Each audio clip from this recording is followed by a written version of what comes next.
Jordan, forgive me, I didn't mention it sooner, but we do live stream our meetings publicly. So that will be happening while you're speaking. Great, thanks.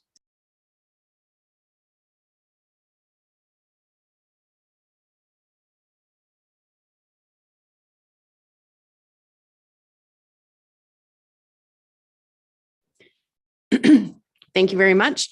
It's Tuesday, May 3rd, 2022, and I'd like to call the meeting to order. The town of Rocky Mountain House wishes to acknowledge that the land on which we gather is Treaty 6 territory and a traditional meeting ground and home for many Indigenous peoples, including the Blackfoot, Cree, Saulteaux, Stoney, and Métis. So moving forward, 3.1 to adopt to adopt the agenda for May 3rd, 2022 regular council meeting. Is there any additions or deletions from the agenda as we see it? Seeing none, could I have a motion, please? Councillor Phillips. I'll make that motion. All in favor? And that's carried. Thank you very much. So no delegations. So moving to 5.1 to adopt the regular council meeting minutes of April 19th, 2022. Any additions or changes to those meeting minutes? Seeing none, can I ask for a motion? You said incorrect date, that's all. April 27th. Sorry, I've got April 19th and then the 27th on my piece of paper Oh, I'm here. sorry, I'm one ahead. Yep, so we'll do one at a time. Councillor Fraser, I will move to accept the regular council meeting minutes of April 19th as presented. thank you very much. 5.2 to adopt the special council meeting minutes of, sorry, thank you very much, Councillor Phillips. All in favor for that motion on the table? And that's carried. Thank you very much. Moving forward, 5.2 to adopt the special council meeting minutes of April 27th, 2022. Councillor Hutchinson. I'll adopt those minutes. Okay, thank you very much. All in favor of the motion? That's carried. Thank you very much. Moving forward to new business, we have an exciting moment here with the TV screen. 8.1, we have an RFD for new marketing videos for David Thompson Country. So. Good afternoon, Mayor Beach, councillors. And we're really excited. Jerry Pratt and myself are here to present some new marketing videos that we had put together. We started last summer into the fall for our spring summer marketing program for David Thompson Country. We're first time really released in the public. And then once everything's good here, we will then be working with Strong Coffee Marketing to spread them throughout Western Canada and a good portion Northern Alberta. We're going to be focusing on Southern Ontario into California. This project came together with funding that we had were able to achieve through Travel Alberta's Cooperative Marketing Fund. And then we were able to take some of our funds and then we leveraged our little bit of funds to get this grant and put this together. So really excited about it. So without further ado, we'll play one of the first, well, we have 4 videos. They're a couple of minutes each one. And you'll see some of the characters in each video, but they won't be all shared at the same time. We'll sporadically be sharing them in different areas. When I mentioned earlier, some of the areas that we're going to be focusing on, it's kind of traveling or following some of Travel Alberta's marketing initiatives of reviews that they've done where people are coming from. And interesting enough, Northern California, right? As well. So they'll be shared out in that area. And we'll start with the first one. So before messaging through some of the videos as well as how small business in Rocky Mountain House connects with the outdoor adventure in our region.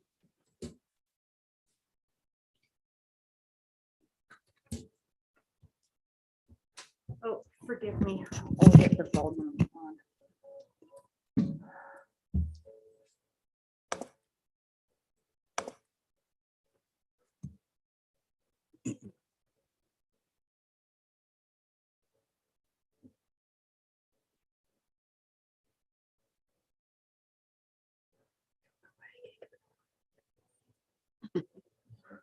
Yeah, I was just gonna say, I know those people.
That's the first one.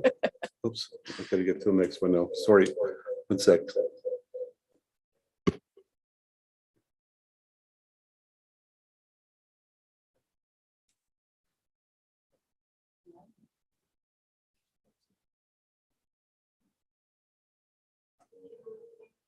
That's louder.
Production guy.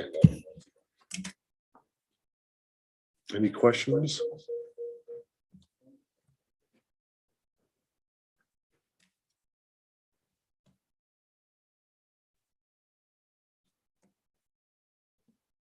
Testing.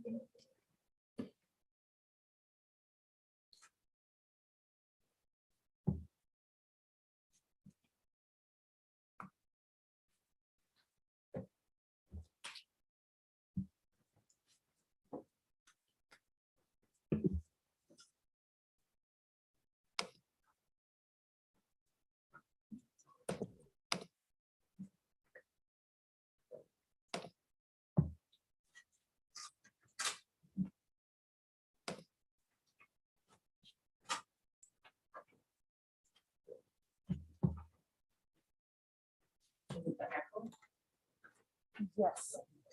And I just can't.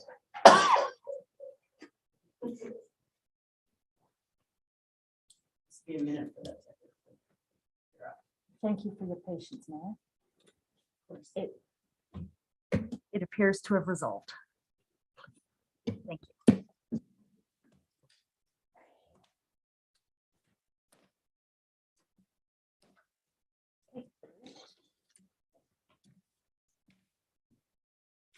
Well, thank you very much for showing us the videos today. 4 great videos. I like to see local video or actors and actresses from our own community in them. So that's fantastic. We're very fortunate to have the participation we did. It's a little bit of a challenge sometimes to find the characters to get into the videos. A lot of people are. I think it was great. Want to say anything more, or did you have any? Add to that, Jerry? No, just the David Thompson Country Regional Tours and Brands is doing well. Recognition, well beyond actually.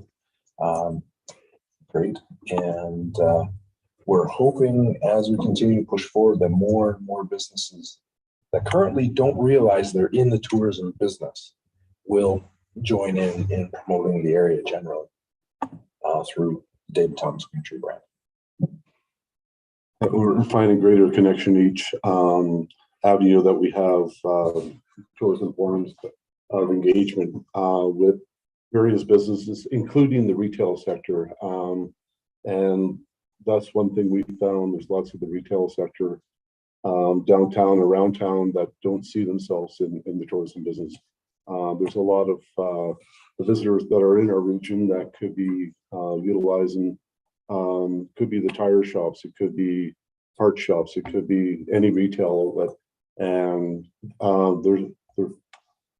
they're engaging more and more as time goes along, as we're pushing the message that we are a tourism destination.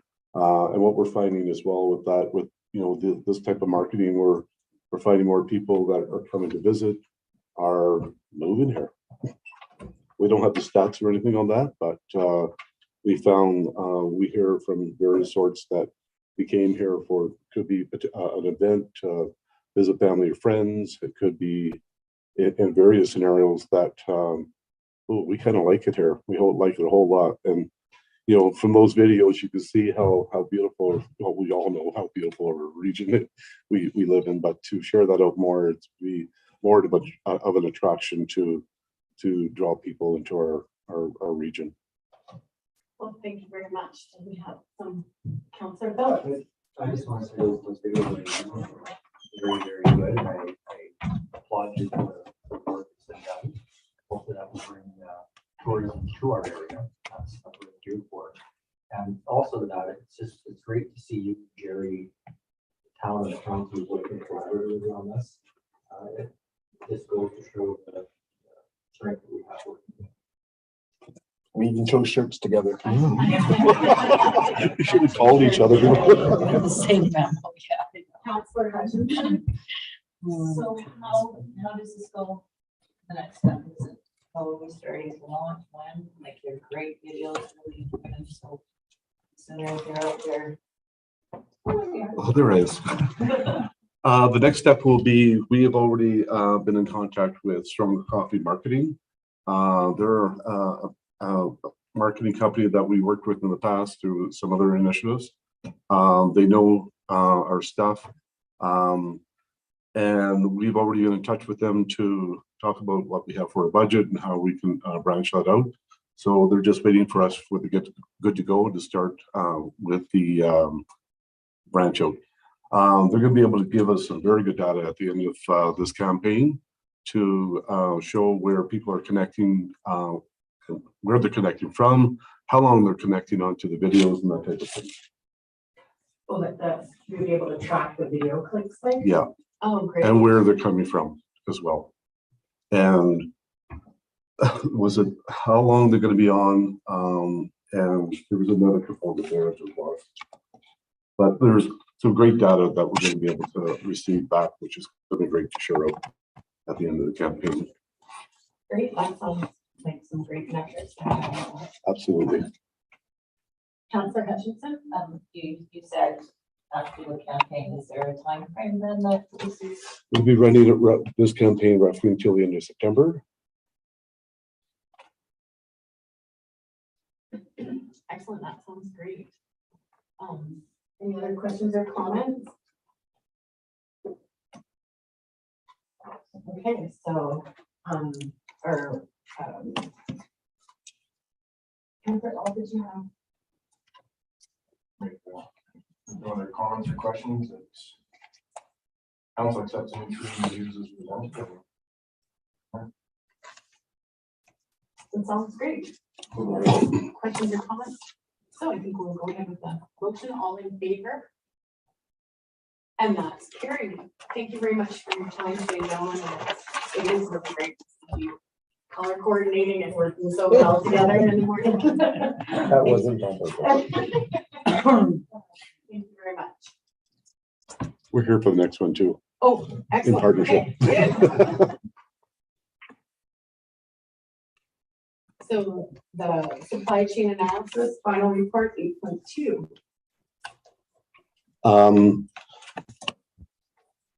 Mayor Beach Council, we have arrived at this final report with our supply chain analysis. How this came to be was through our strategy that we did last year. Identify that we need to identify where we need to zoom in on with what types of business industries we need to zero in on. We are very excited to have Jordan Tiddy online with us today, and he was our consultant with this project. He can go into some more in depth of how he arrived at some of the data that we have, or the information we have. Sorry, and without any further ado, Jordan. Thank you very much. So I thought I would sort of start with, there might be some confusion on the front end. So our strategy, we were MDB Insight when we wrote the strategy, but we were recently acquired by Deloitte Canada. So now I'm a member of Deloitte. So just in case the logos, I thought I would get ahead of that. So that our presentation now has the Deloitte logo on it. So I'll just share that right now. So as mentioned previously, this project really came out of the economic development strategy that we completed earlier for the town of Rocky Mountain House, and really we wanted to spend some time and energy diving specifically into where those areas we feel have the greatest potential for investment attraction. And that was one of the things we identified within that strategy itself, is there weren't a lot of really specific, clear investment attraction targets. So we really wanted to spend some additional time and energy going after where we thought there might be some focus for attraction. Just to make sure I share my screen here. So I'll just briefly go over about the study, our methodology, our analysis on the target sectors, and I'll give you a brief overview of some of those identified sector opportunities. So we've already gone through a lot of this already, but essentially what we had done is dove into the supply chain data released through Statistics Canada. Now, unfortunately, it's a little behind the times in terms of the data when we were able to look at it, but we were working off of 2019 data. So essentially within 3 sectors, industry services, tourism, and agribusiness, the businesses within the Hey, Jordan, region. could you just hold on a moment? I've got Sure. some audio issue again, and I've problem. almost got it resolved.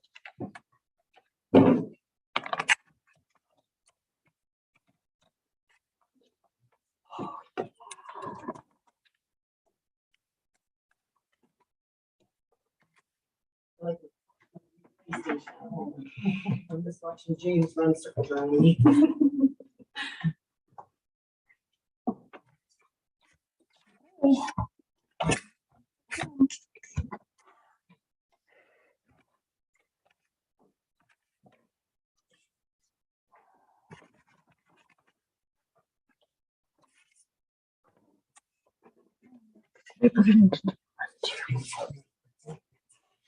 Mayor, would you? Yes, speak why don't hi? we take a 5-minute recess and resolve our technical difficulties and we're back. Thank you.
Mayor, I believe we are back online. Jordan, if you're there, you can certainly resume sharing your screen.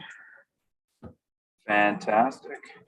Thank you so much for your patience. We have a fantastic team that resolved the technical issue quite quickly. So thank you for your patience. Problem. Is everyone able to see my screen again? Yes, we are. Perfect. I guess, should I just check, were you guys able to hear me at all before? Is there anything I should go back over, or did you hear up to this point? I think we're good for you to continue on. It just, you were very soft. Okay. Yeah. So essentially what we wanted to do was understand, within the sectors that we'd identified, so industry services, tourism, and agribusiness, where were the opportunities there? Where was there a solid business case to identify some targets for investment attraction? And we could see in 2019, those sectors had spent $158 million in the region. And 50% of the purchases made by those industries were from outside the region. So they were importing a lot of products and services to the region. And so we want to do a bit of a deeper dive and find out, is there a business case to sort of replace some of those inputs with local suppliers? And that was the real genesis of the project. So in terms of our approach, we built off of the work that we completed for the Town of Rocky Mountain House for the economic development strategy. We did an extra background review and market assessment just to understand where some of those trends are happening.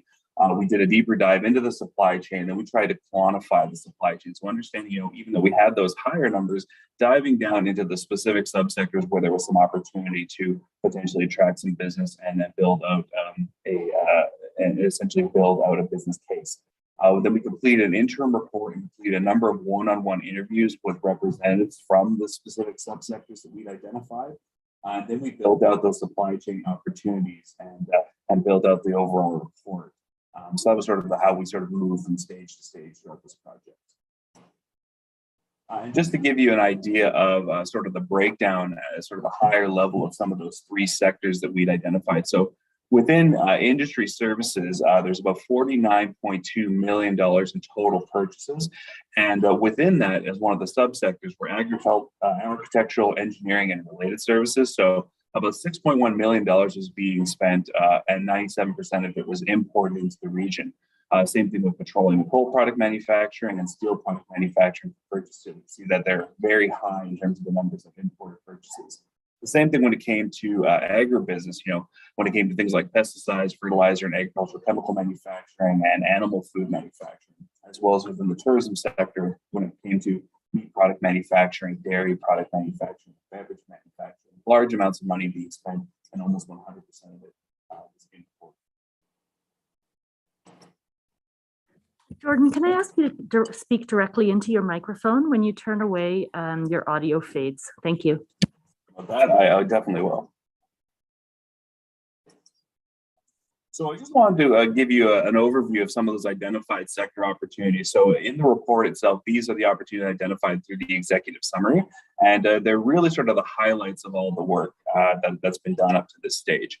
So one of the areas we spent some time in was local power generation and utility providers, one of those opportunities we identified. So in terms of electric power generation, transmission, distribution, we saw that 3.7 million was spent on imports in the sector in 2019. And then through our conversations with Blue Mountain Power Co-op, we'd identified that there was some potential opportunity for them to potentially step in and be a local provider for some of those services, and that they are currently working with the county and are in talks with the town to potentially be a power provider for the region. Then this could lead to increased economic activity through the region itself.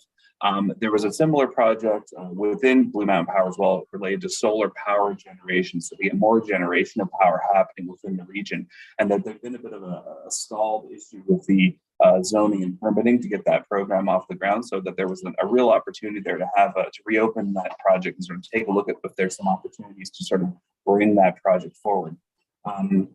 The same thing when it came to utility services and supports. For both Fortis Alberta and Blue Mountain Power Co-op, they're already providing utility services and support, and encouraging those firms to expand their local footprint supports economic growth.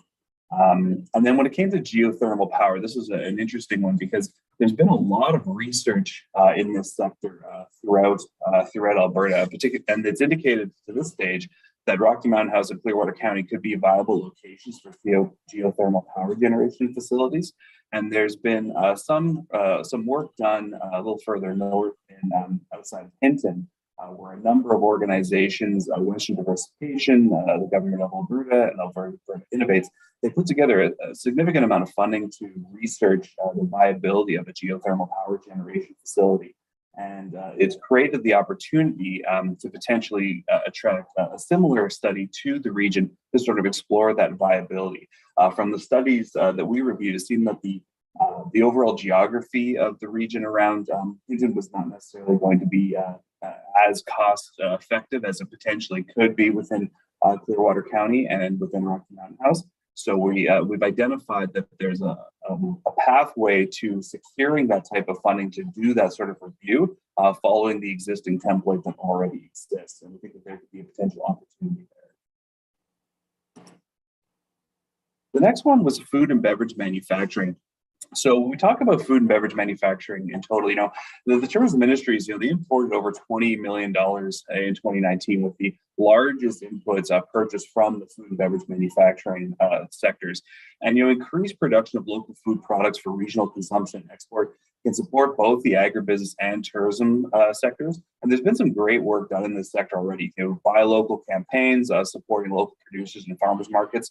And we also, through our economic impact analysis, we identified that they have some fairly that new jobs within these sectors have some fairly oversized economic benefits to the region compared to other sectors. So, for example, creating an additional 5 jobs within these sectors could create 4 indirect positions for 9 jobs in total. So a 1.8 multiplier. So, if we're able to secure additional products and additional manufacturers within this sector, there's some pretty significant benefits to that in terms of the overall region. And some of the next steps, working with, working directly with those local producers to bring more of their products to local markets, allowing things like distilleries and breweries to sell at farmers markets as well, really start getting that expansion out there. We also talked about, in terms of brewery expansion, so we were able to have a few conversations with Rival Brewing, and there seems to be some real opportunity there to also increase those sales locally from a locally produced product. So, we can see that about $1.5 million was brought in from that sector. And it really indicates that there's a real opportunity there. And as Jeff and Jerry mentioned in the previous section, businesses understanding that they're in the tourism sector as well, that those products are the types of things that tourists are looking for as they move through the communities. And then we also looked at meat manufacturing, because that was a fairly large sector in terms of importing products. And, understanding that through our research, we've identified that there's some fairly significant barriers when it comes to your local restaurants and stores purchasing meat products produced directly on farms within the region. However, there are a number of meat processors working with your producers already, allowed and through changes legislation more recently to allow to sell to the end purchaser. So we didn't necessarily identify this one as an opportunity to bring, say, for example, a new abattoir or a new meat processing facility, but it's more of a marketing support, because understanding that there is this path for individuals within the community to access locally made food products, and that they're already being processed by local processors. It's just building out that industry and supporting those jobs that are currently in place, as opposed to importing on all of the different meat products that are currently being imported through the analysis. So we look at industry services. So we looked at professional, scientific, and technical services. So these were more related to those services that are supporting the oil and gas industry. Those engineering, architectural type services. And so we identified that adding 5 jobs to that sector create 2 indirect positions for a total of 7 jobs. So they can be a fairly important multiplier.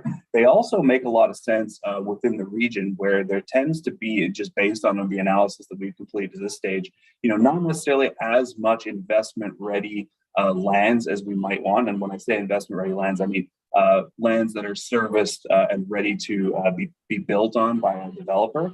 There aren't necessarily as many as we might like within the region itself. So when we look at things within the professional, scientific, and technical services, their requirements for lands and buildings tend to be much less onerous and not necessarily require new builds. They can move into existing office spaces. So playing to the county and town strengths, you know, if you have those buildings already available and they don't require those specific areas, those specific set of criteria to be purchased or new buildings, you're able to actually set them up quite a bit easier.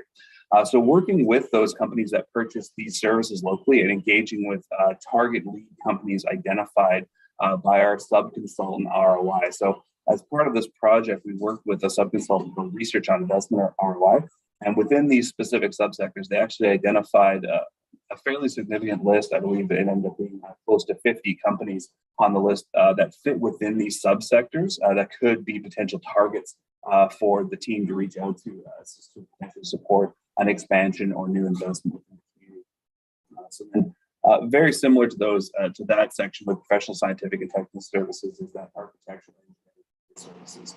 Now, through conversations with some of the different providers in the region, we identified a potential opportunity for oil and gas and agriculture data collection and services. There seem to be a lot of companies in the region collecting data on oil and gas services, and the number of the tools and services that they use could be easily, or from the conversations we've had, could be applied to agricultural data collection as well. So we think that there might be some opportunities there for businesses within those sectors that might be currently operating those services related to oil and gas to take a closer look at collecting data through the agribusiness sectors. And we could see that the region spent about $1.5 million on new navigation, measuring, and control instrument manufacturing. So indicating that there are companies active in the region and they're purchasing the same equipment used across these different sectors.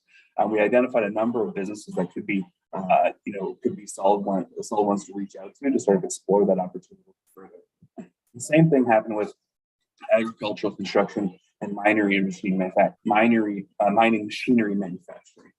Bit of a tongue twister there. So that the regional economy imported about $12.5 million in those types of services, indicating there's a bit of there's a significant local market there for those products. So engaging with those companies that produce those products, and then also engaging with those target leads identified in the ROI list. Then we talk about agricultural inputs and tourism. So we took a look at the pesticides, fertilizer, and other agricultural chemical manufacturing. So we can see, $17.4 million was spent on those products in 2019, and as well as the economic impact of attracting businesses within those sectors could be fairly large. That adding 5 jobs of support, have an indirect impact of 1. So you're able to get 6 jobs total for every 5 jobs you're able to attract within that sector. So continuing to provide input sales and engaging with local farms and agriculture input firms to secure local suppliers. And we identified 6 companies within the ROI lead list that could be potentially good companies to reach out to potentially fill that gap. And the same situation is in with farm, lawn, garden machinery, and equipment merchant wholesalers. So there seems to be a bit of a gap in those wholesalers within the region. So continuing to reach out to those types of companies we feel makes a lot of sense. And then when we talk about tourism, this one is a bit of a this one sort of goes cross industry. So there's a strong interconnection between the needs and wants of residents, lone eagles, and visitors. And what we mean by lone eagles are those remote enabled workers. So those folks who can work from anywhere. And since the pandemic, there's been a bit of an explosion of the working remote and away from the office. And the types of things that those folks who work remotely are looking for in their communities, are the same things that tourists are looking for. They're looking for those areas. They're looking for things like, restaurants. They're looking for things to do, access to amenities. So there's definitely a real overlap between those two things. And work that's being done to attract tourists within the sector will also be very supportive of attracting those lone eagles. So identifying that those specific areas make a lot of sense in terms of following up. And that includes areas like areas that sort of support these things, where recreational vehicle and parks and recreational camps, as well as increasing the number of restaurants and attractions. So working in all of these different sectors, we think there's some real opportunity there to support overall economic benefit. And that's the that was the end of the my presentation there. Sorry, I'm sorry about the audio things earlier. Hopefully you were able to hear me for the rest of that. Maybe I'll just pause right there and see if there are any questions. Thank you so much. I have a question for you if you can hear me okay. What is the average multiplier for an industry when it brings like you've said like a 1.8 multiplier, 1.139? What's the benchmark of top and bottom of that? So it really depends on the industry. And typically when you're looking at, so the way industries are typically classified is through the North American Industry Classification System, or the NAICS system.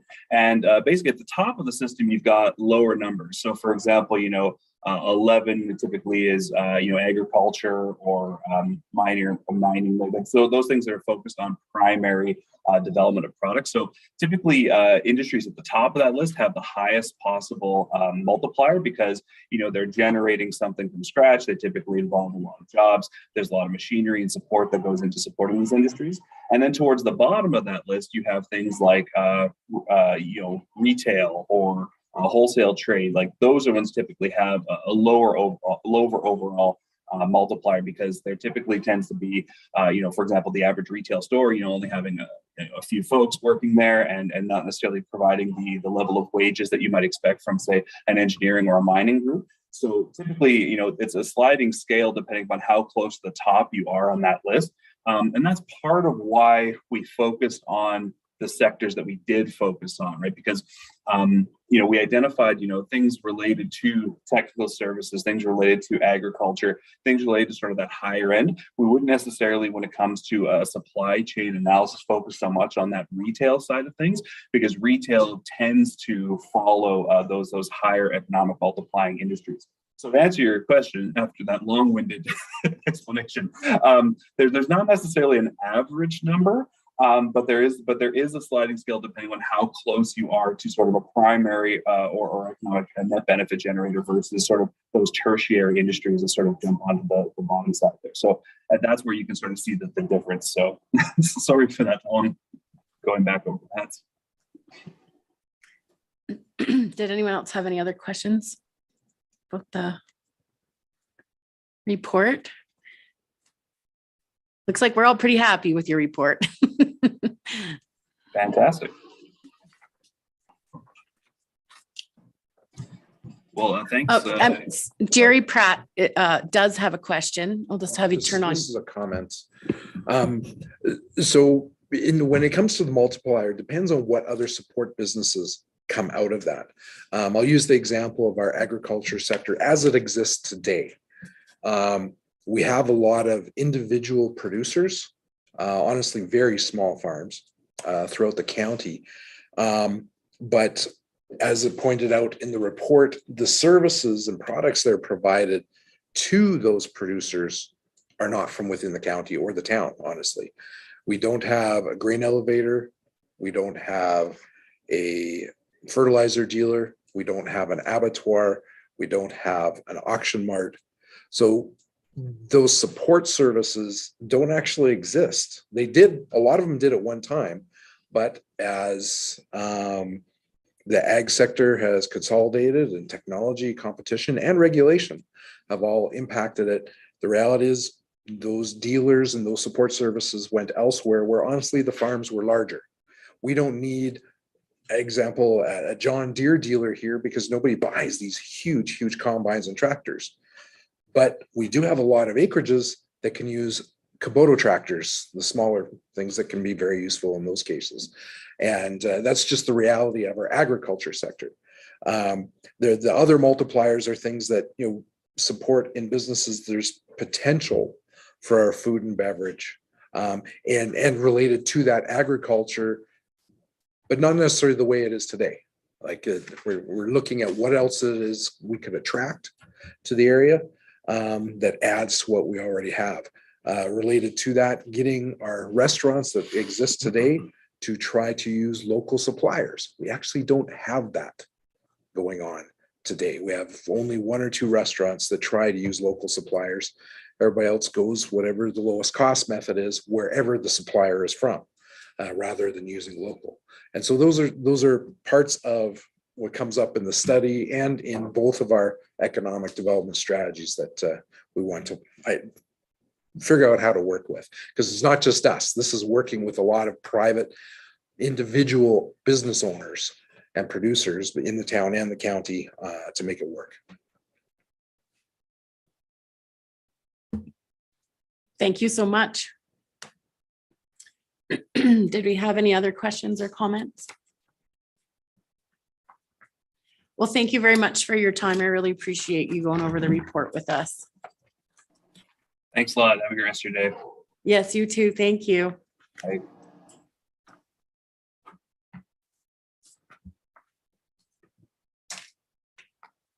Jerry and Jeff, where do you guys go from now with this report? What are the next steps for you guys with this? Like, how do you take this to the streets and try and enact any change that's come out of that report?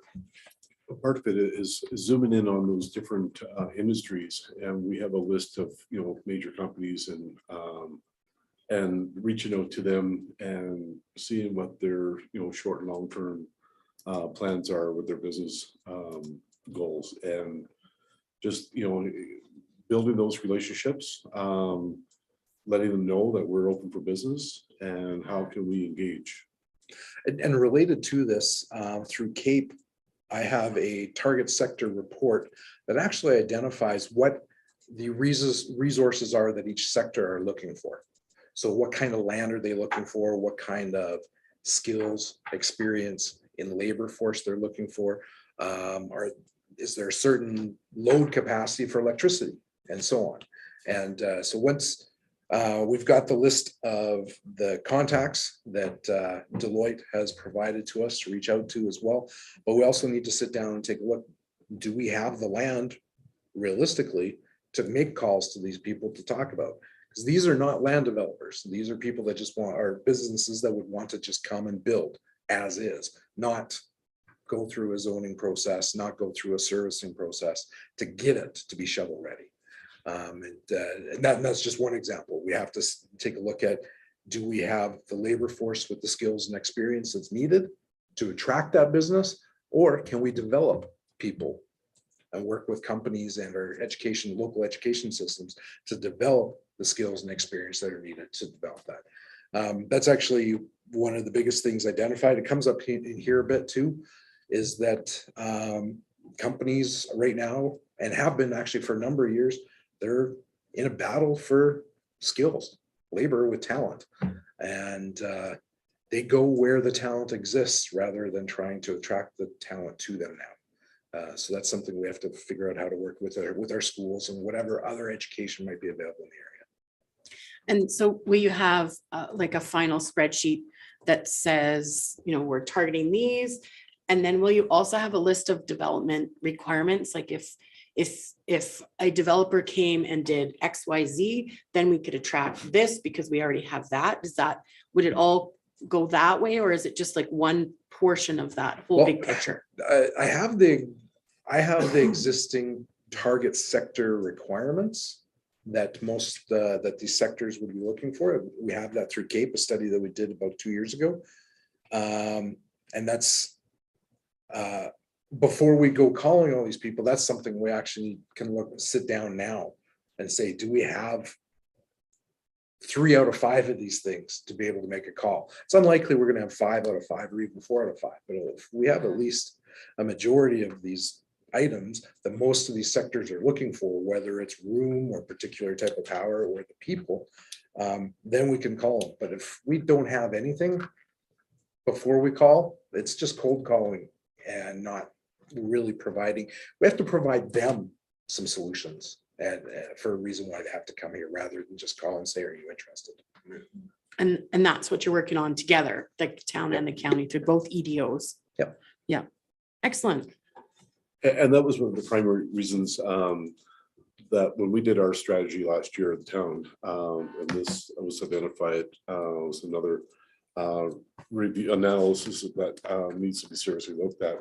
We called Jerry and said, hey, Jerry, this makes more sense to do it regionally, because we do spin off each other on lots of economic development. Okay, perfect. Counselor Phillips.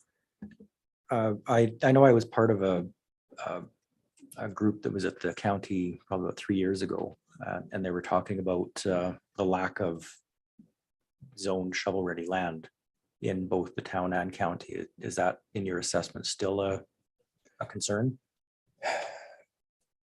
What I'm hearing from businesses, it's the number one obstacle. When I get calls, and I do get calls from businesses looking for where to come, and they tell me I need so many acres and I need this kind of services, which generally is water, sewer, electricity, natural gas, and fiber for internet. I honestly don't have anywhere to send them in the county. I don't. We do have some land towards the airport with Meadow Dog, but it doesn't have water and sewer or fiber right now. And that's the number one thing they're asking for. So I'm not sure where to send them. I do talk with Jeff about where to send, but a lot of them are looking for 3 to 5 acres. They want enough room to be able to drive a rig into and drive around and out. And neither of us currently have that. And that's sort of like hitting a wall right at the start of a conversation.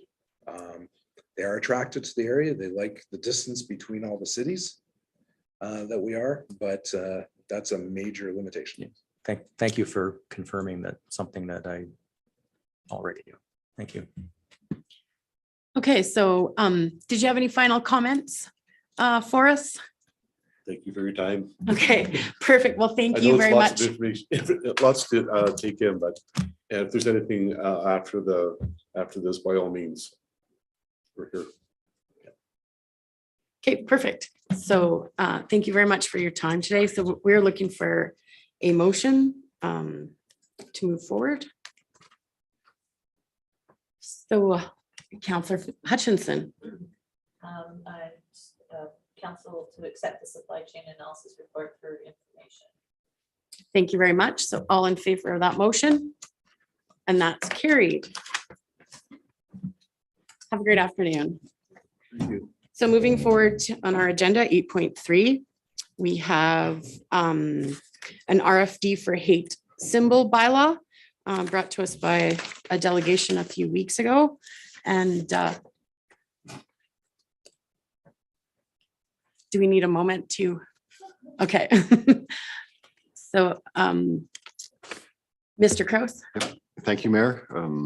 So back in March 22nd, council has asked administration to do some research on the possibility of council considering a hate symbol bylaw or a hate bylaw. And because such bylaw bumps against the Charter of Human Rights, we actually got a legal opinion of what the options would be for council. That legal opinion is in council's agenda package. It's 18 pages, so it's a nice read. But at the summary of it is that it is possible.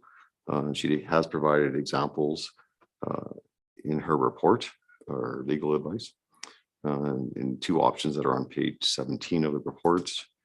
One is a bylaw that bans visual displays that contain offensive or discriminatory symbols, which would be similar to Edmonton, or a bylaw, or maybe a combination of both, that bans only certain subset of forms of communication that involve hateful or discriminatory conduct, such as advertising devices. So I will open it up to council discussion and questions. Council would like the administration to proceed. I'm sorry, did you have your hand up? Councillor Fraser? Just looking at the options, I like the Edmonton option the best. I think it covers the most and it has the most flexibility. We're sitting here and we're talking about economic development, we're talking about tourism, we're talking about attracting people to our area. And it makes it really difficult to promote the area if people come to Main Street to go shopping and they're met face to face with swastikas or Confederate flags or other symbols.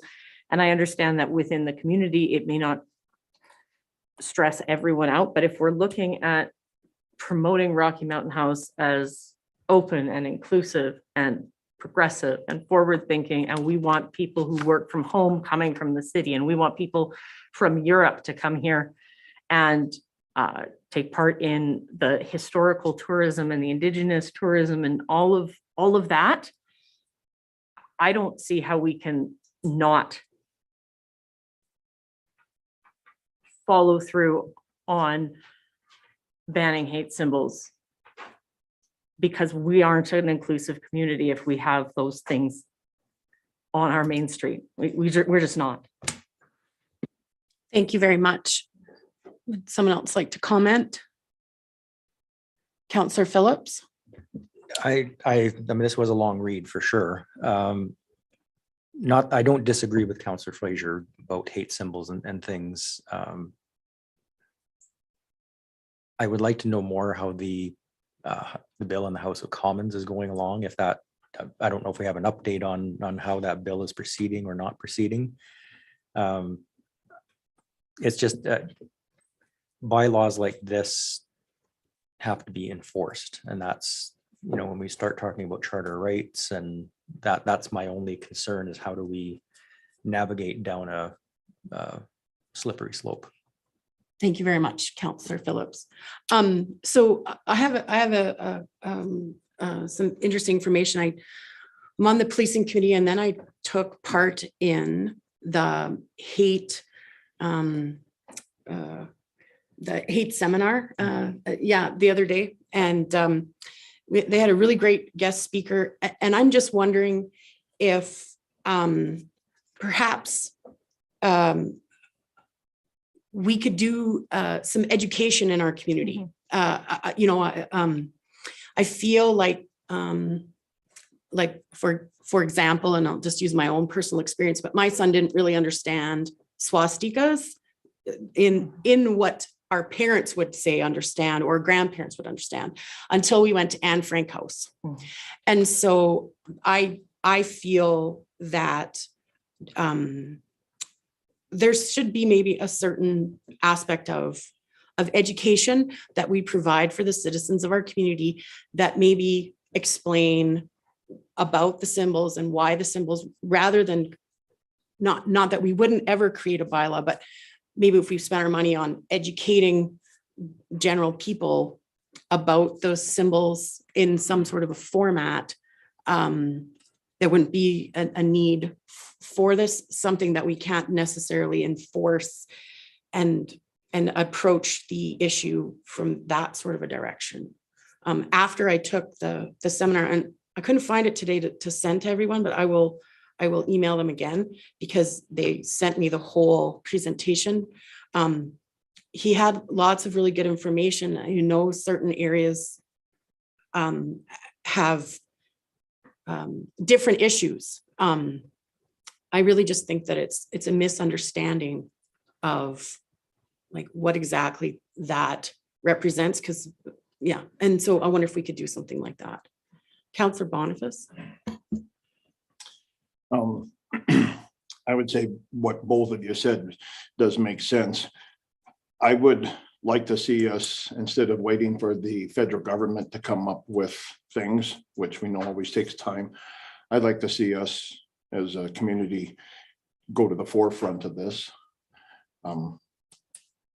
Councillor Fraser is correct in when we're trying to promote our area for tourism and commerce and that these symbols are unacceptable. I have to say, I can't imagine anybody out there in today's day and age with computers and TVs and everything else not being aware of what a symbol of hate is. And if we were to make a bylaw, and one of the things that's been talked about is the enforcement. If these are in businesses, then perhaps it's banning a business license until you remove your things. And I realize that's going to have a lot of pushback, but no matter what we do, we get pushback. And for somebody who's a minority or in a religious group that is suffering from these symbols of hate, it can be quite disturbing. It doesn't bother most of us, but there are people that does. And I think part of our job is to look after them. So I would say we go ahead, but I'll let you all have your say. Counselor Fraser. Oh, I was, Oh, I'm sorry. no, were you- no, that was it. Yeah. I just forgot that I had it turned on. at No, first. that's fine. I guess for me, and just reading through the legal opinion, my goal in doing this is not to be punitive. It's not to punish people, not to punish business, but to educate people. And one of the ways, the mechanisms we have is through a bylaw. And I liked the idea of having a public input event, and maybe that can go hand in hand with the education portion. And maybe the steps are, you are told to remove it and you remove it, and it doesn't go further than that. Because my goal is not to squash free speech, but it is to think about how that particular symbol hanging in that window affects my residents, affects my tourism, affects the community as a whole, and our reputation to the rest of the world. So I don't think the goal is to be punitive. I don't think the goal is to come down hard and punish people, but there is an education piece and it needs to be addressed. I have a question for Mr. Kraus. With their creation of this, Shores Jardine, would they, does that include anything that would assist us in enforcing that, like for the education part? Because obviously if we have this bylaw, then it'll be our peace officers that are going to address these issues. And then would they, I just hate to see them say, well, this is the bylaw without something to, do you know what I'm asking? Let me see if I can rephrase it. Yeah, no, is there an education part that they would provide for us that we could put with this? Or is it this, their between $5,000 and $10,000 would be strictly for the bylaw itself? So Mayor, so yeah, that fee would be the drafting of the bylaw, depending on how many hours it would take them. So I would suggest that if council wants to go down the path of a bylaw, is that we prepare a draft bylaw to bring back to council. And that would also initiate, as Councillor Fraser said, an education portion. If we could bring the draft bylaw to council, council can then decide if they want to do any public engagement on that, which would of course spark interest, and then there'd also be the educational portion of it. Thank you very much. Councillor Boniface. I'd be more than happy, honestly, to table this for a year. And the reason I say a year is we're looking at a $5,000 to $10,000 cost of this. And I also think that what both of you have said about the education, and try that pathway first. I think as long as we're talking about it and we have it kind of in the back of our mind to revisit in a year from now. And, we honestly haven't had that many complaints. They've been very, very small. So it's not like every day we're having to deal with this. It's been small. So perhaps that is the best suggestion, is just to let it sit for a small amount of time and revisit it. And if we do have persons that require it, providing them some educational material on why that's offensive, and respectfully ask them to remove it and try that pathway first. I'd be fine with that. So like, I think I would like Mr. Kraus to reach out. I will send you the contact information for the CPPQ or whatever that course was, and then contact with them to get a little bit of information for an education package that could come back to council. Would that sound appropriate based on that seminar? Councillor Fraser? I apologize if I wasn't clear. I think the bylaw will allow education. I guess that's what gives it teeth.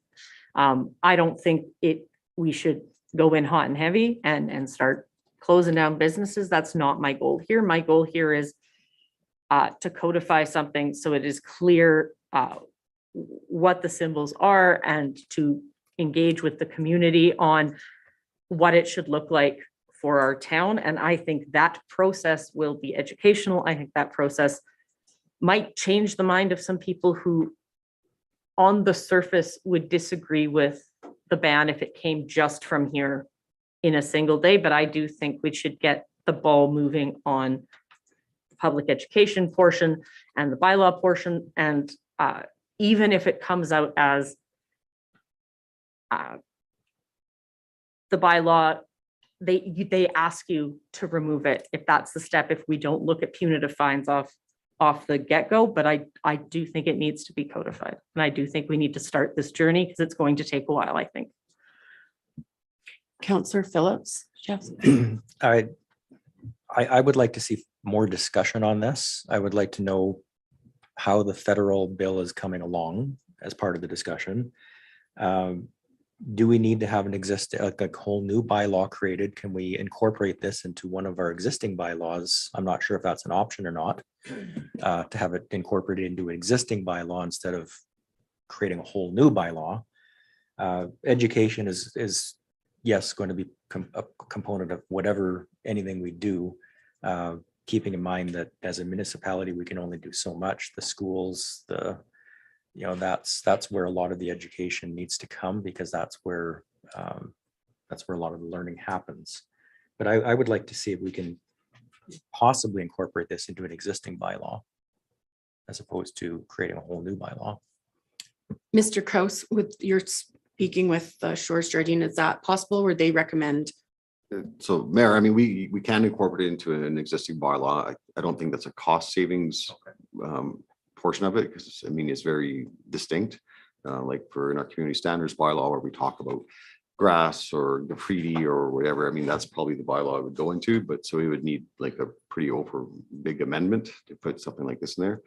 I think it'd also be better as a standalone bylaw, because when the federal government makes it a criminal code offense, this bylaw can just simply be repealed and it's off the books, versus amending like a community standards bylaw.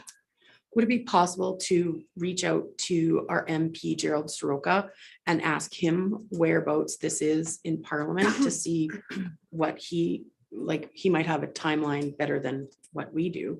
That be?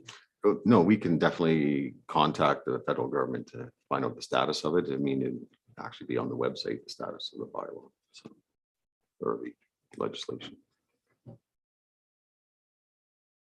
I'm sorry, Councillor Hutchinson. Is there any way, Mr. Kraus, of adopting a policy for our CPOs to investigate if there is something come up? Just as a procedure for them, that if there's a flag flying, they just go in and make it be known that, I don't know, something that way, as opposed to going through with a complete bylaw.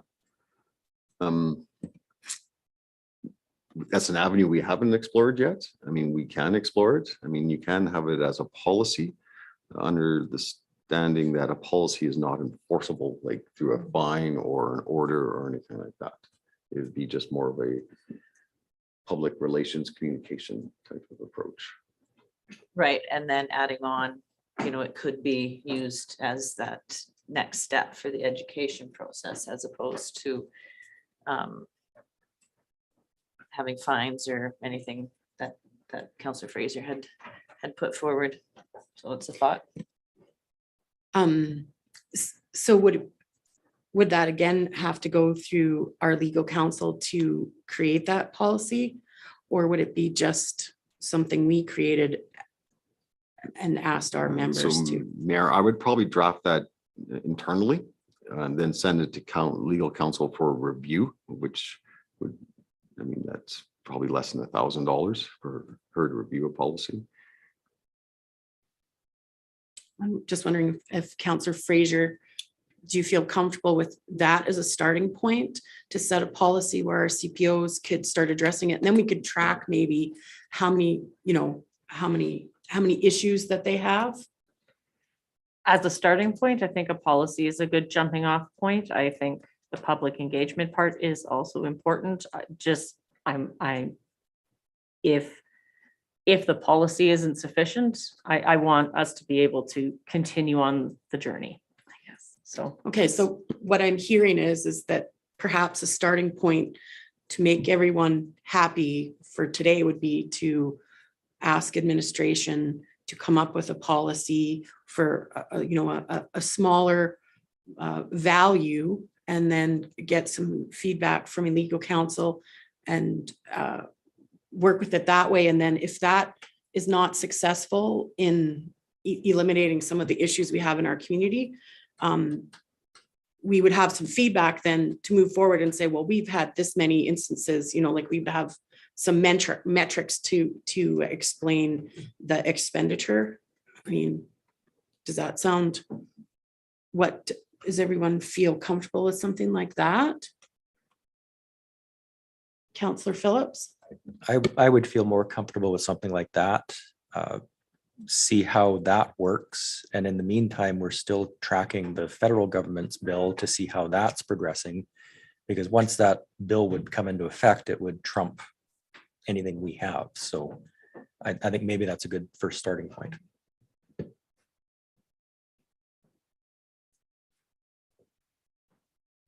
Counselor Fraser? I guess if there's no other discussion, I will put a motion on the table that I will move that administration draft a anti-hate symbol or hate symbol bylaw, not bylaw, policy. There we go, Policy. policy, and to be brought back to council. Perfect, excellent. All in favor of that motion? And that's carried. Thank you very much.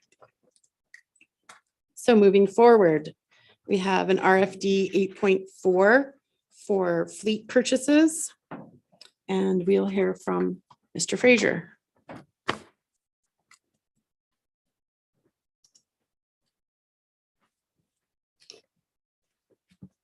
Thank you, Your Worship, Council. As we went through and started getting quotes for our fleet repurchases this year, all the costs have gone up, just the nature of the beast at the moment. So the total for all four that we're looking for is going to be an increase of $90,000.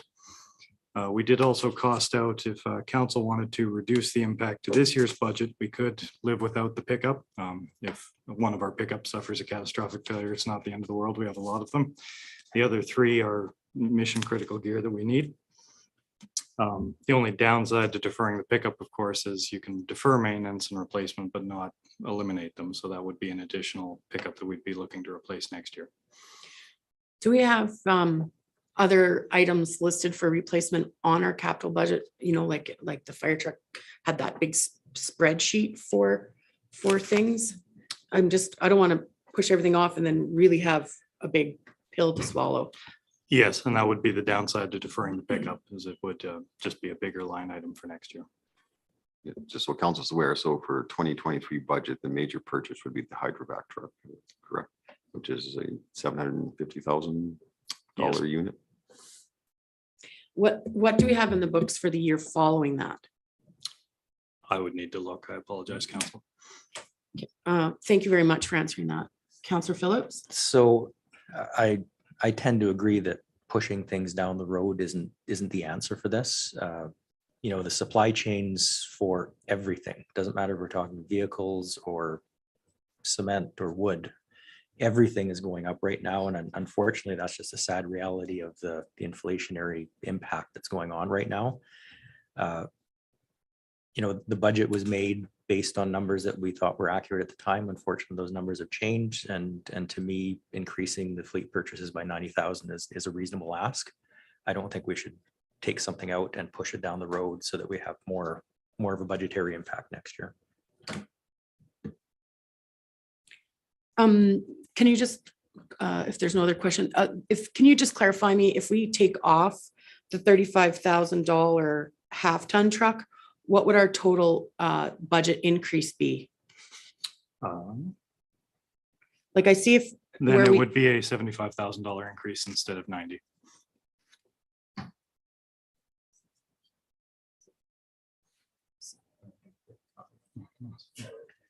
Well, that's what I'm at. There's a lot of numbers on this page that I'm like, 90, that's 35. no, because it's, 55.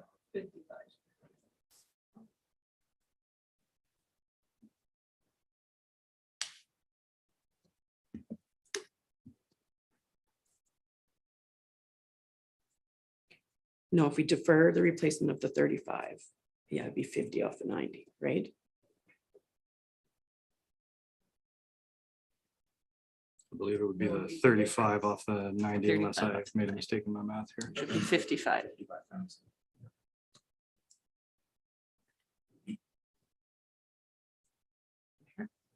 Mayor? Sorry, Counselor Hutchinson.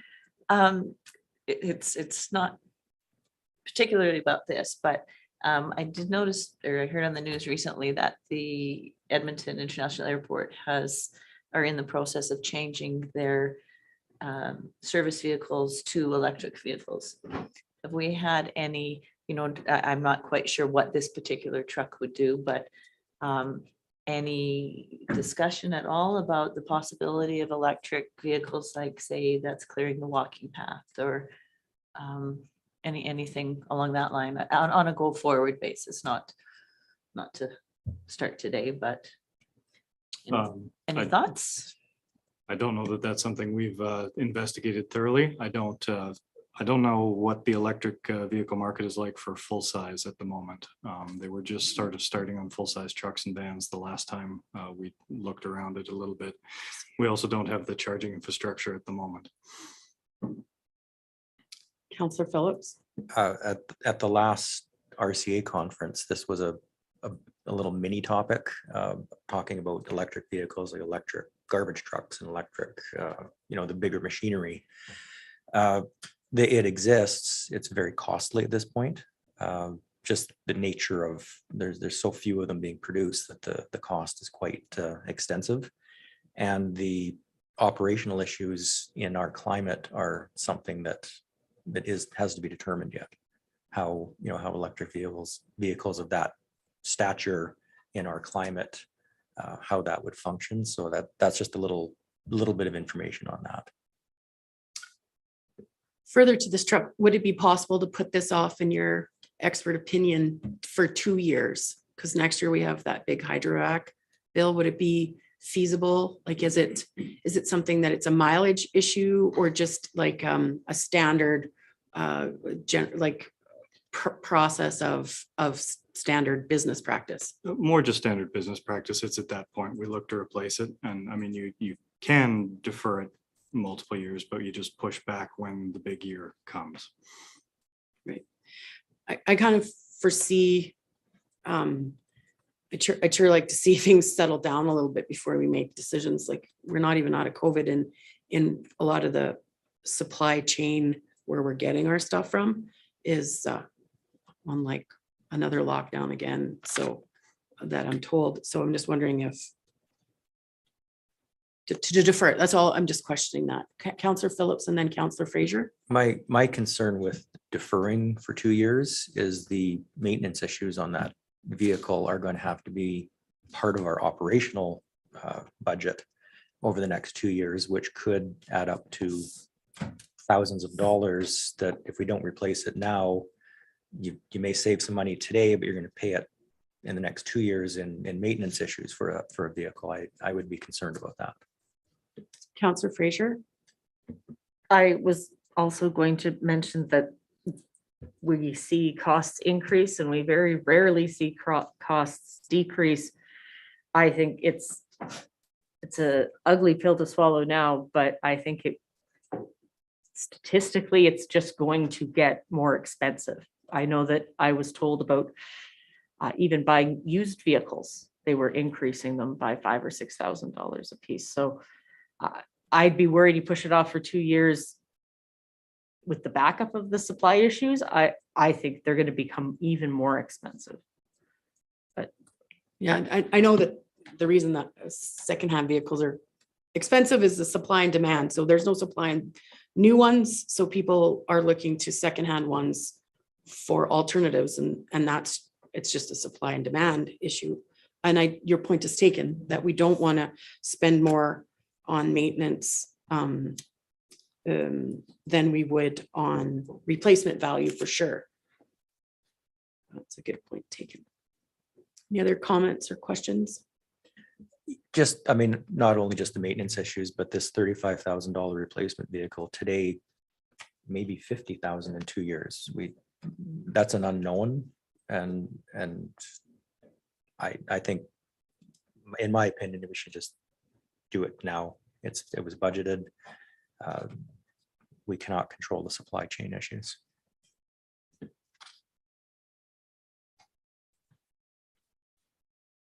Well, the new budget is $50,000, right?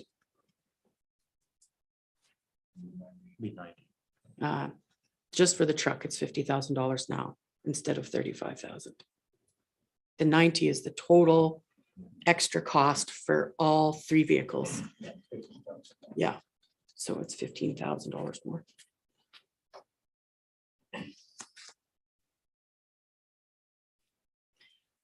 I just don't like to spend money until it's absolutely necessary. So it sure would like to know, like with the fire truck, they estimated service costs and other things. I would just like to push it off until the last possible moment, but I'm fine with whatever council decides. Councillor Hutchinson. Well, then, having said that, I would like to make the motion that council increase the capital budget for the fleet purchases by $90,000 to a total of $480,000, with funding to come from machinery and equipment reserves. Any further discussion on that motion on the table? Okay, all in favor? And that's carried. Thank you very much.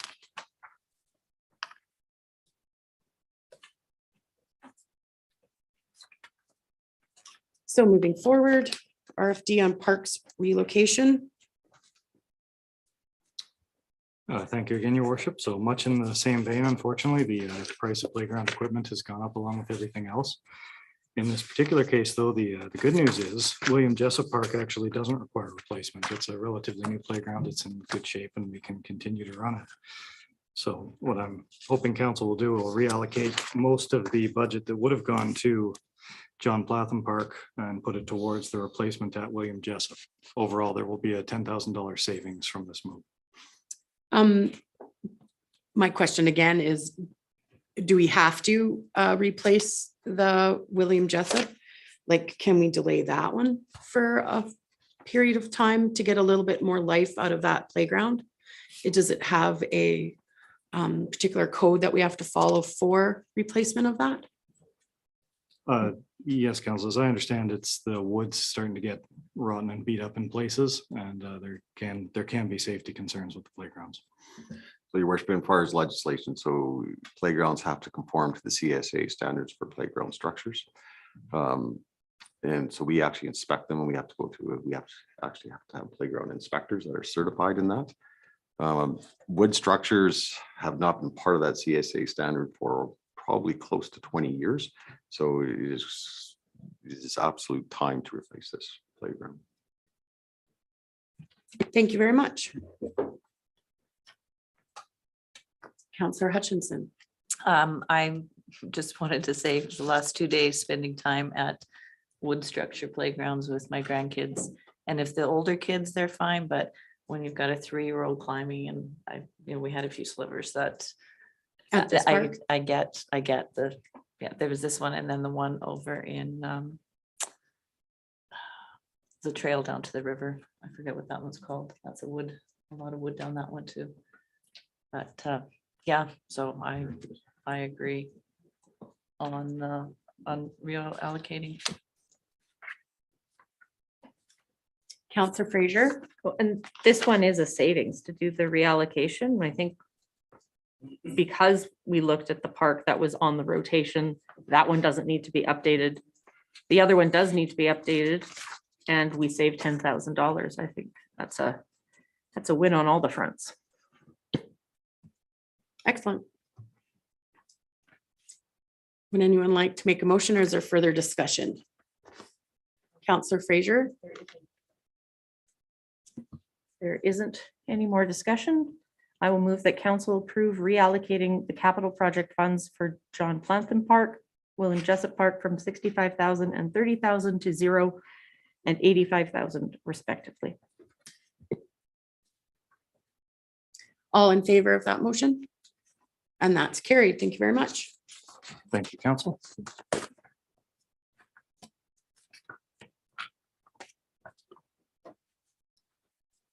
So we have in front of us, oh, it's 2:30. So before we start our budget talks, perhaps we could have a brief recess. Tracy, yeah, so we'll just take a 5 or 10 minute recess and have a break. Thank you very much.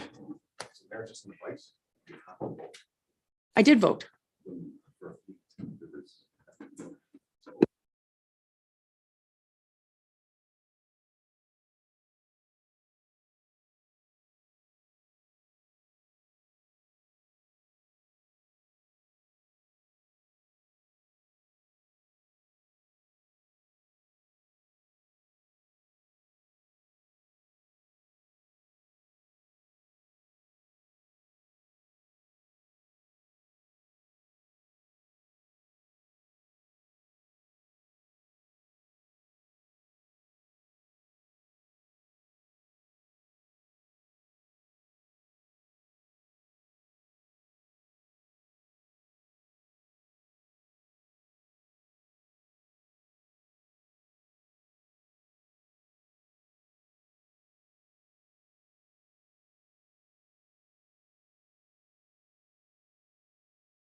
Thank you very much. So moving forward in the agenda, we're at 8.6. We have an RFD for March 31st, 2022, operating and capital financial statements. Good afternoon, your worship and council. This is your first quarterly financial statement. So we do quarterly statements for the end of March, end of June, and then September, and then we do the year end. So we've kind of standardized the process. So this is your first one of your first full year. I'm not going to go through all of the details on this. I feel like I did lots last council session with the year end. Basically, once we hit March, the year's just kind of started. So things are just starting to pick up. We do accrue different things just so that we even them out throughout the year. One example would be income taxes or property tax. We bill them in June, but really it's a monthly expenditure. So we accrue a percentage of the property taxes for 1/12 every year. So if you look at the statements, they're sitting at 25%. We also review the statements just to make sure if we have to accrue any of the large expenditures or revenues. The big ones that I usually always look at are ones that would make an impact on making a difference in the surplus or deficit for the year. So, we look at franchise fees, we look at the RCMP grant, we look at the quarterly RCMP payment, anything that's kind of a little more significant than, a $5,000 or $20,000 expenditure. That's not going to change it very much. So basically, this is your first quarter. We're sitting at 26% on revenue and at 24% on expenditures. So we're basically on track with everything. Just going through it, it's interesting. Hopefully this is our first non-COVID year from the last couple, but recreational sales and activity are up. So when I looked into it, it was like, okay, what are those guys over there doing now? But basically the sales are up. So the pool sales are up.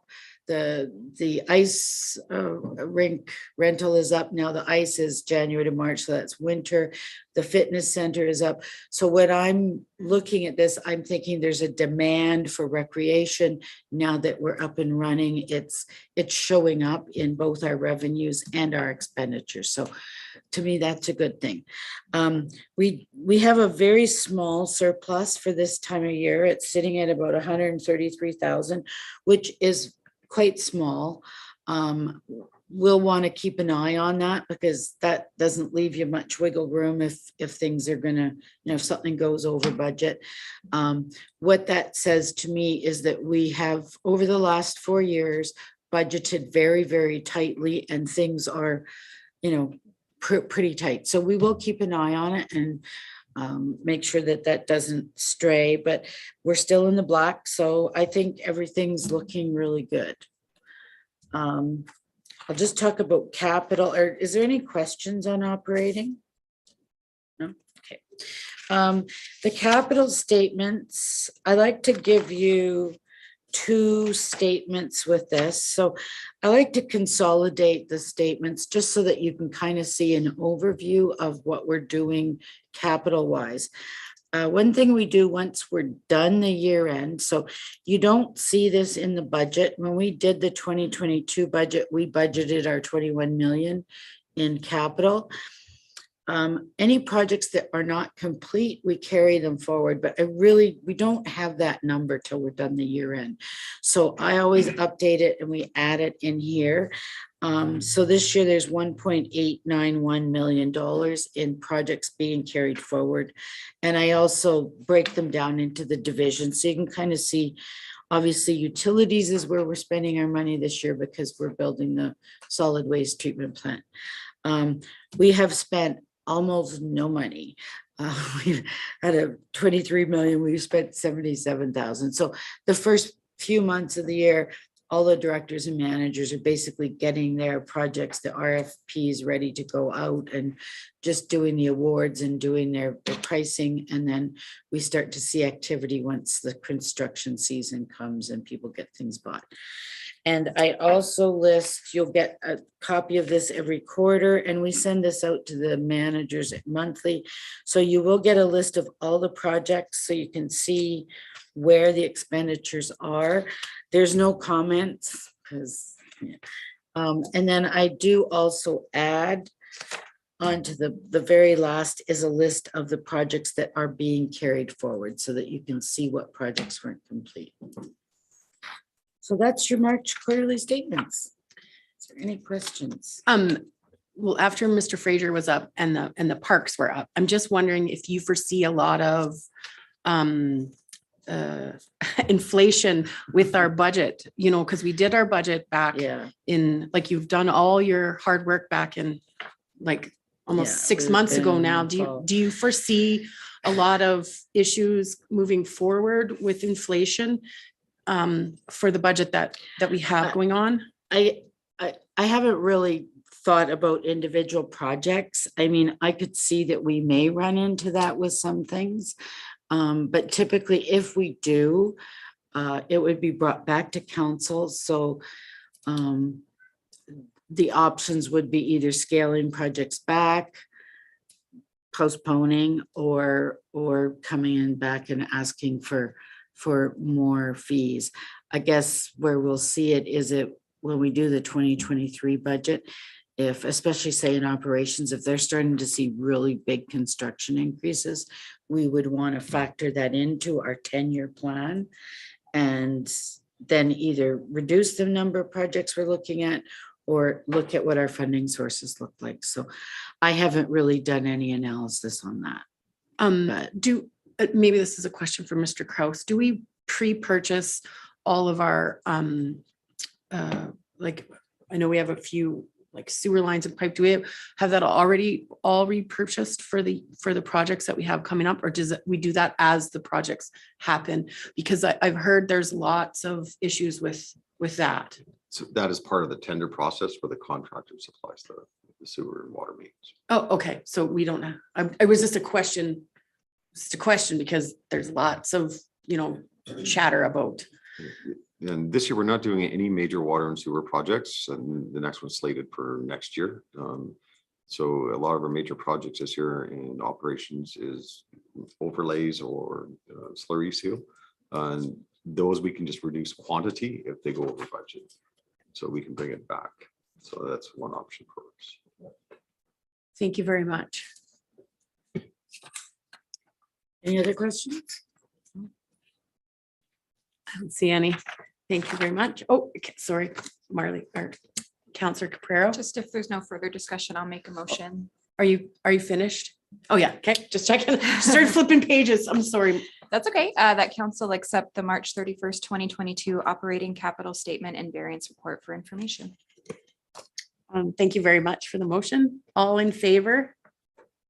And that's carried. Thank you very much. Thank you.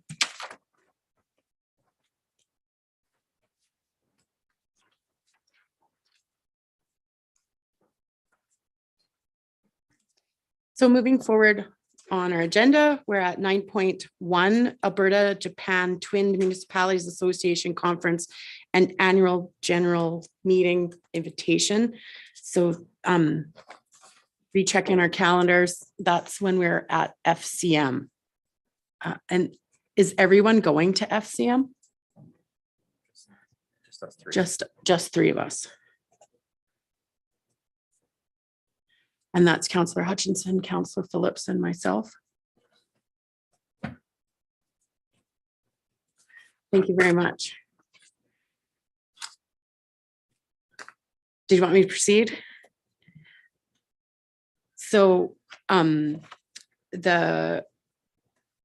received a letter from Kim Hastings that we are a twin city with the Kamakawa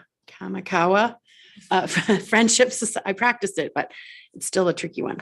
Friendship Society. And so they have visited us, and actually they've sent correspondence from the Councillor General, the Consul General. And so they're asking us if someone from Rocky Mountain House would like to attend the Japanese twinning conference, and it's on the same days that FCM is happening in June.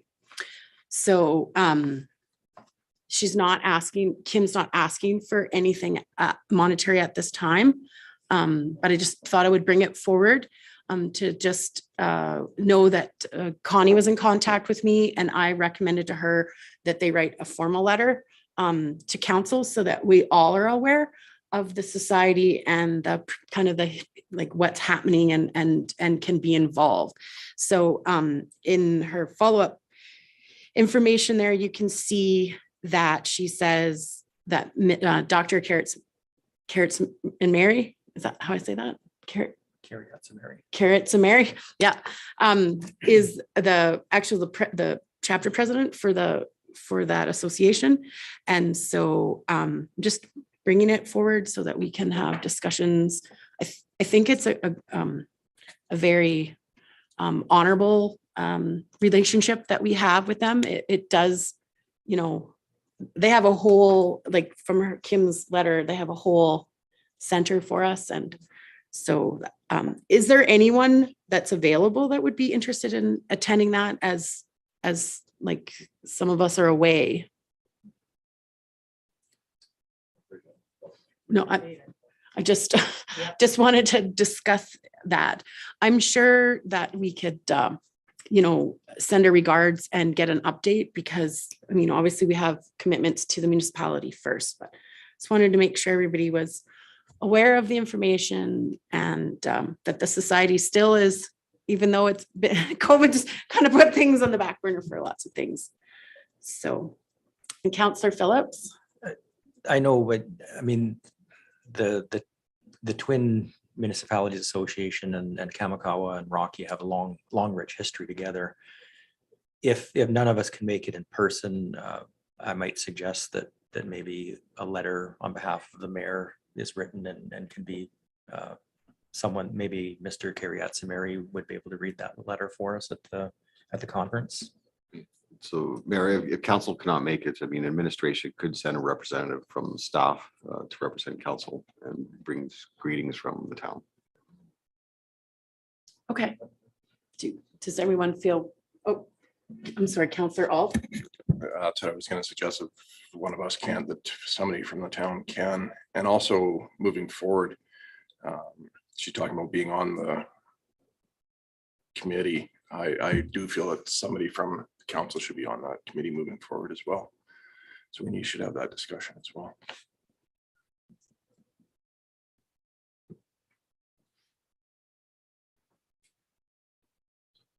Is that something that we do and that we could decide now?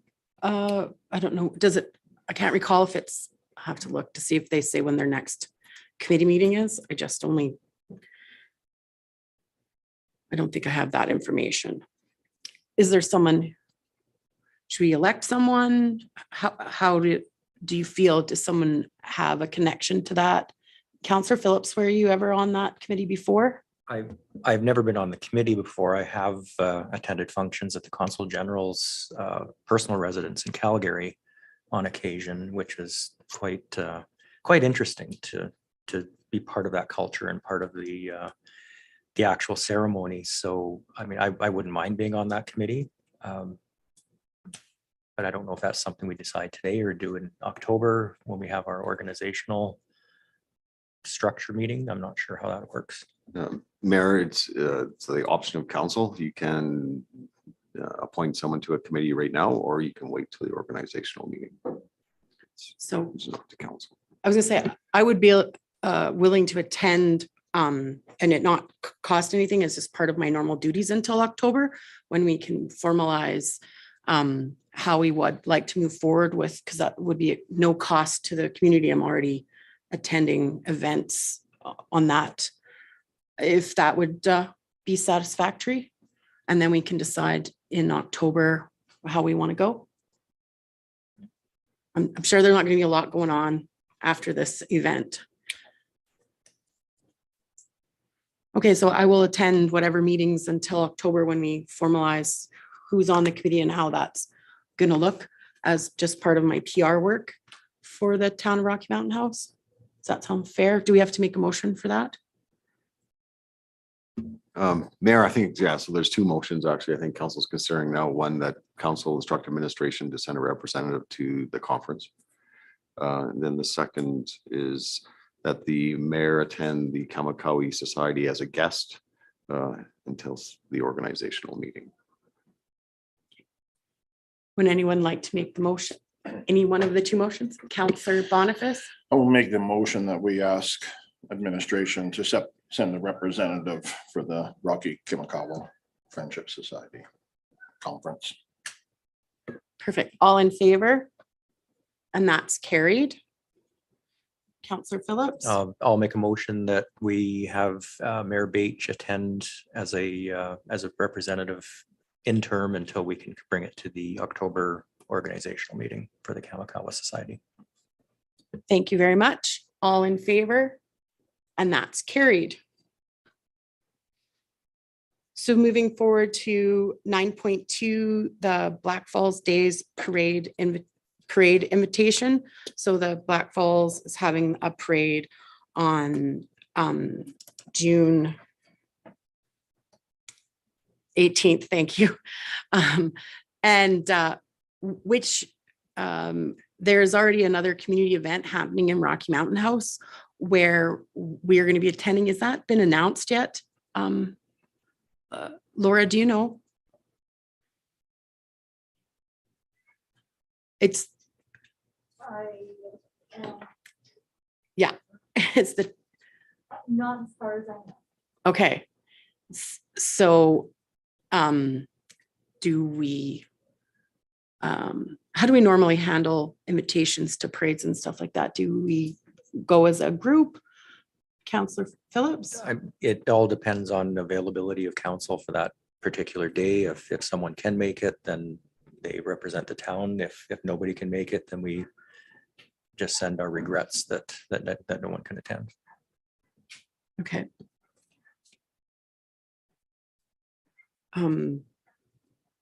I was going to talk to the Reeve Lougheed and see if we just take his car and go together and hang a sign on the thing saying it's from both of us. Then because I know that we're already busy and that wouldn't take very much time, but I haven't checked with him. Would that be okay if I did that, or would you like to see something specific? Because there's already events that weekend that we're going to take turns at, right? At that. Maybe I would just suggest that because the entry form doesn't have to be back to them until May 20th, that we could maybe bring this back to our next council meeting, which would still have time to reply and see as we're closer to the date where our schedules are at. That sounds great to me. Do we need to make a motion? Yeah. Oh, okay, I would like to make the motion to postpone the discussion on the attendance at the Black Falls Days Parade until the next council meeting. Thank you very much. Any further discussion? Seeing none, I'll call that to a vote. All in favor? And that's carried. Thank you very much. Moving forward to 9.3, the third annual Waskesiu CP traditional powwow invitation. So that is the Monday before Indigenous Days. I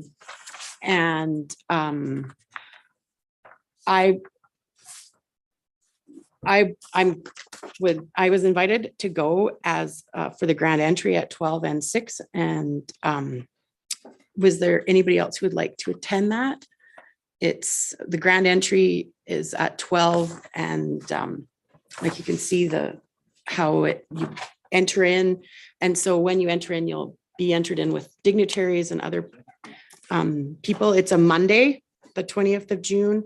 And then the the following day is June 21st, and we will have something probably set up by the Friendship Center, but Kirby hadn't finalized plans yet for what we're doing in town. And then we have, like I said, the following day, council meeting that afternoon.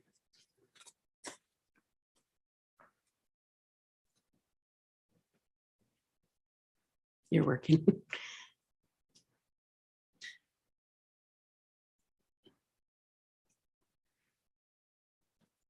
Well, I'm fine to attend on my own. I've attended lots of them. I think it's a good optic for our community to have someone in attendance, because there will be members of our community there, and it just bodes well for Rocky Mountain House to attend something like that. At the one in September when they had it, there was quite a few, like all of City Council for Red Deer attended. I attended just with a friend. So does that sound fair and reasonable that I attend? No one has any problems with that? Okay, so.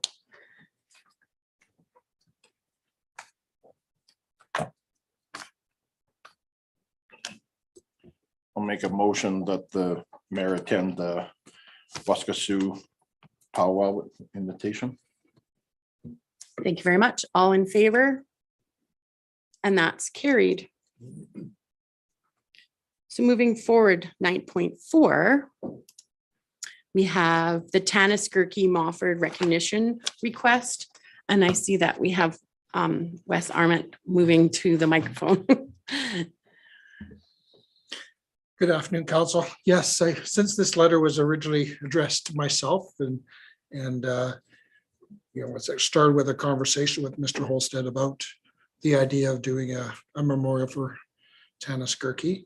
At my request, I suggested something more formal, like a letter, and we took it to the Recreation Board. They had a discussion about that, and Councillor Hutchinson, I guess, can speak a little bit to that as well, but basically the Recreation Board did support the idea of creating the memorial in the location that Mr. Holstead has suggested. It's sort of tucked underneath the stairs in the Bunch Arena where Tanis used to gather and serve snacks to many of the participants in her activities. So yeah, I believe there was a motion on the books that will be reflected in the minutes of the Recreation Board supporting this request. So I'm willing to answer any questions that. Councillor Hutchinson, did you have any comments you wanted to add to that since you're on the board? No, just that the whole board was very much in support of doing something like this to honor Tanis. So thank you very much. Councillor Phillips. As someone who I spent a lot of time at the arena, there was very rarely a time that I did not see Tanis in that arena doing something to help some group or some community or something, or teaching different things. And I think this is a great idea. Yeah, and from what they indicated, the group themselves will create the plaque. They've offered to send it by me to have a look at and approve. And if you're okay with that, I can move forward with that and work with them in creating this space. Perfect. Thank you very much. Would somebody like to make a motion? Councillor Phillips. I would happily make this motion. I'd like to make a motion that council accept Tanis Corner in the Bunch Arena and have Mr. Ament work with the group to get the plaque and recognition. And again, a well deserved. She was a pillar of this community and she's sorely missed. Thank you very much. All in favor of the motion on the table, and that's carried.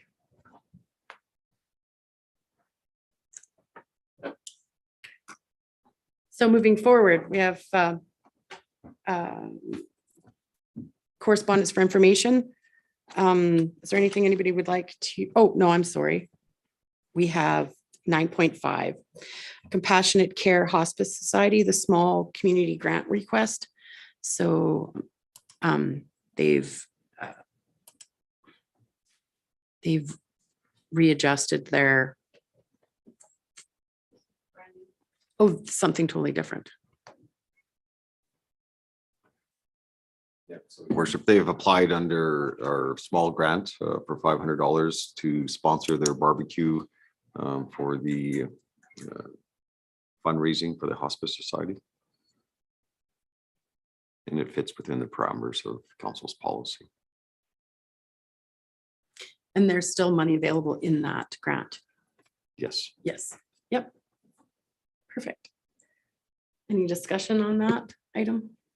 If Counselor there's- Hutchinson? If there's no discussion, I would like to make a motion to accept the Compassionate Care Hospice Society grant request and I'm just totally distracted by these dogs. To give them the $500 grant funding that they've requested for their fundraising event. Thank you very much. There's no further discussion. I'll call that to a vote. All in favor? And that's carried. Thank you very much. Now moving forward to 10.1 correspondence for information. Is there anything, I had one question. Are we not a Communities in Bloom participant? No, we're not. Do you know how, I tried to find it, but on their website, but I couldn't find how much does it cost to be a communities person? Your worship, I would have to look that up. To be honest with you, we haven't done any investigation into that. Okay. Yeah, we used to be, that's why, like, we used to have a sign with how many flowers we were, like, yeah, we always did a fabulous job. It was like, you know, Main Street has the hanging baskets was all part of the original project. So I just wanted to know what the cost was. Is that something that anybody would be interested in? Like, I just noticed it was in for information. I was just gonna say, it's you pay for the judges and then hotels and everything coming in, so it's a substantial cost sometimes. Okay, Counselor Boniface? We used to have a gardening club in town that kind of oversaw this and did work outside of the Communities in Bloom. They went to people's houses and did judging and everything. We haven't had that for quite a few years now. So I agree, it's a big cost to be part of this. And I think we have a beautiful area and I think the word gets out there good enough. Okay, excellent. Is there any other discussion of any of the items in the correspondence for information? Okay, so could I have a motion? Counselor Ald. I'll make the motion to accept 10.1 to 10.9 for information. Thank you very much. So seeing no further discussion, I'll call that to a vote. All in favor? And that's carried. So 11.1. The mayor's report. Did anybody have any questions about my report as presented? Counselor Boniface? I'll make the motion that we accept the mayor's report as presented. Thank you very much. Moving, I'll call that to a vote. Sorry. All in favor, motion on the table, and that's carried. Thank you very much. So now we'll move forward to the council reports. Is there any questions or does anybody would like to speak on their report, bring something to the council's attention that was in their reports? We've all been fairly busy.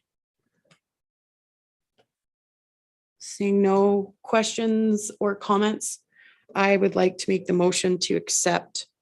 Should I do each one individually? Yeah, so all the council reports for information as presented, all in favor? And that's carried. Thank you very much. So moving on to 12.1, our action list.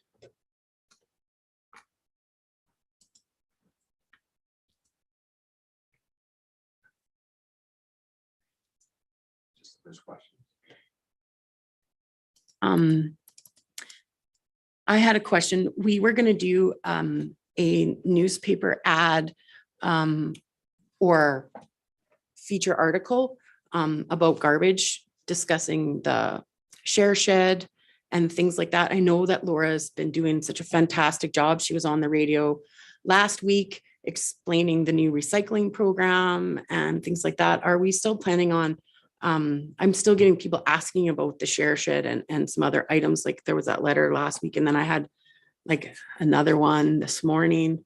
Are we still moving forward with that? Do you want to? Thank you, Mayor. The public communication plan is rolling out as approved by council back in early April. The answers to both of those questions are very much on our website and our FAQ, and the utilities newsletter that will be coming out with the May utility invoices will also have a lot of that information as well. I can talk till I'm blue in the face, but you and your fellow councillors will still definitely be getting questions. But all of that, and if it helps council, I can send you a direct link to that FAQ document online, so it's easier for you to share it with your with the residents who ask, if that's good. So in the May water bill, it's going to explain what's happening with the share shed. Oh, I can include that one, sure. Yep. Yeah, 'cause it has been shared a number of times, but it can be reshared for sure. And we'll also be promoting our Kick It to the Curb, which is that conversation goes hand in hand now. No, council has chosen to discontinue that service. We looked for alternatives, it didn't work out. However, we're committed to giving residents options for reducing and reusing and circular economy. For example, curbside recycling, curbside organics, waste pickup, diversion programs, and hey, brand new this year, Kick It to the Curb. Yeah. And are you planning on doing a newspaper article? Because I think some of the people that are asking this question are not town residents. Like some of the people that, because I know some of the people that are asking me the question, I'm like, I know where you live. And so would it be possible? I know that you're doing just a great job already, but could we do a newspaper article to reach out to those people in the county that are asking those questions? We can certainly book some newspaper advertising. Article decisions are not up to me anymore. I don't understand what that means. Because I can't dictate what they choose to print as an article, but we can purchase advertising. Oh, okay. Is it possible to approach the two newspapers and see if one of them would put an article at no cost to us to explain some of that stuff? Because that would be a good community service. It's about garbage. It sort of fits into what people want to read about. I will absolutely reach out. Thank you very much. Does anybody else have any questions for administration? Okay, seeing none.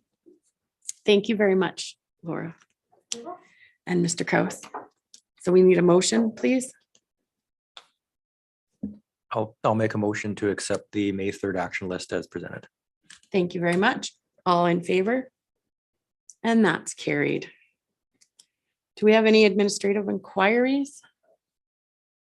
Seeing Councillor Boniface. I have a question, but I'm not to do to Mr. Kraus, and it has to do with the policing situation. So I don't know if here is the place or at the policing committee. So I just wanted to ask that question. Both. And you could ask now, if it needs to go to the committee, we'll do that. Sure. Okay, then. I've had some citizens approach me this week, several, about a stressful factor they're getting with people at the Wild Rose Women's Shelter with the drug use in their backyard. And so it's causing stress. They have small children and these things are being done right out in the open in front of their children, and they're concerned about it. And so they're wanting to know what should they do? They've tried calling 911, complaining. By the time the police are able to arrive, the situation has gone away. But an hour later, it's back again, and so they have some concern. And it's more than just smoking pot, just so you're aware of it. Yes, and actually, I think it's affecting the whole neighborhood. It is.